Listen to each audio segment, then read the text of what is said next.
గిట్లా నోటీసులు ఇవ్వాలంటే మేము చాలా నోటీసులు ఇస్తుంటాం ఆయన మాట్లాడేదానికి. దీని గురించి పెద్ద చర్చనే కాదు, దాని గురించి ఇంకా చాలా విపులంగా చాలా బ్రహ్మాండంగా మాట్లాడేడుతున్నది. నేను ఎప్పుడు స్పందించాలని అప్పుడు స్పందిస్తా. ఇప్పుడు లీగల్గా ఎట్లా ప్రొసీడ్ కావాలని అట్లా ప్రొసీడ్ అవుతాము. ఆయనకు 1000 కోట్లు వేసేది ఉన్నది పరువు నష్టం దావా.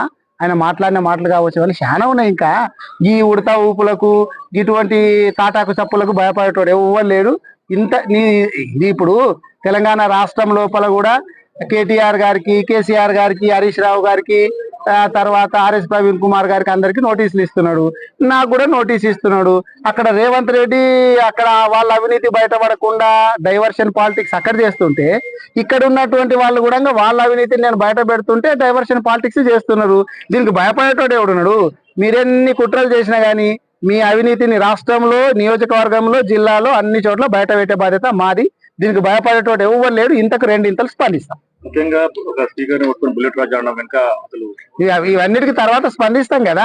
నన్ను ఏమేమన్నాడు ఆయనకు తెలియదా? వీడియోలు తీస్తాం. ఆయన మొత్తం లెక్క మేము ముట్ట చెప్పాలి కదా, వడ్డీతో సహా చెల్లించాలి కదా. ఇంకా ఆయన అన్నటువంటి మాటలు మొత్తం తీస్తాము. ఆయన ఏమేమి మాటలు నా మీద ఏమన్నాడు, కేసీఆర్ గారి మీద ఏమన్నాడు, కేటీఆర్ గారి మీద ఏమన్నాడు, మొత్తం లెక్కలు తీస్తాం కదా. లెక్కలు తీయకుంటేనే ఎట్లా? నన్ను ఏమేమి కథలు అన్నాడో తెలుసు కదా. కేసీఆర్ గారిని ఏమన్నాడో తెలుసు, కేటీఆర్ గారిని ఏమన్నాడు, చాలా ఉన్నాయి అట్లా. అవన్నీ చెప్పుకుంటూ పోతే ఇక ఒక పెద్ద చరిత్ర అయితే ఓ బుక్ రాసినంత అన్నాడు ఆయన స్పీకర్గా అయినాక కూడా ఆయన అన్నటువంటి మాటలు చాలా ఉన్నాయి.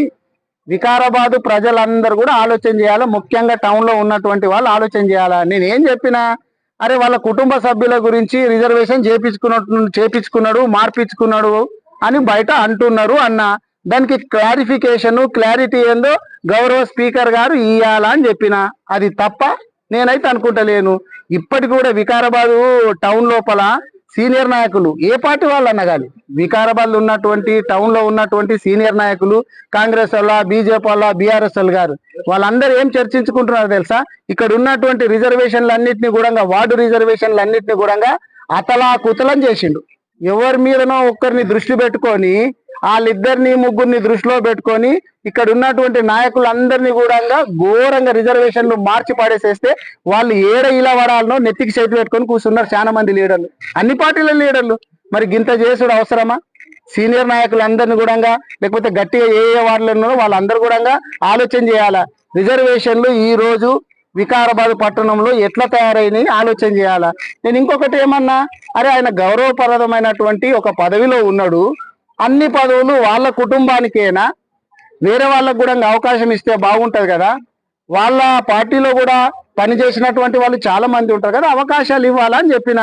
బయట ఇట్లా చర్చ జరుగుతుంది అన్న, దాని మీద ఏమన్నా క్లారిటీ ఇవ్వాలని చెప్పిన. గది ఇవ్వాలా గాని ఇగో ఈయన 10 కోట్లకు పరువు నష్టం దావా చేసిండు. నేను 10 కోట్లు కట్టాలనంట వికారాబాద్ పట్టణ వాసులందరూ ఆలోచన చేయాలా. ఈ లెక్కన పోతే ఆయన ఎన్ని వేల కోట్లు కట్టాలా బీఆర్ఎస్ పార్టీకి అనేది ఆయన్ని ఆలోచన చేసుకోవాలా. రాబోయేటటువంటి రోజులు దీన్నేం వదిలిపెట్టము. రాబోయేటటువంటి రోజుల లోపల ఇంకా చాలా లీలలు బయటికి తీసేది ఉన్నది. ఏమేమి లీలలు జరుగుతున్నాయి అనేటటువంటి ఇంకా లీలలన్నీ బయటికి తీస్తాము, చాలా తీస్తాము. ఆధారాలతో సహా మొత్తం ప్రూవ్ చేస్తాము. ఇప్పుడు డొంక కదిలిచ్చిండ్రు, కొండ మొత్తం ఇప్పుడు ఎట్లా కదులుతుందో కదిలిస్తాము. మేము వెనకపోయేటోళ్ళను గాము. మీ అవినీతి బయట పెట్టేదాకా మేము ఊరుకోము. రాష్ట్రంలో కావచ్చు, జిల్లాలో కావచ్చు, నియోజకవర్గంలో కావచ్చు.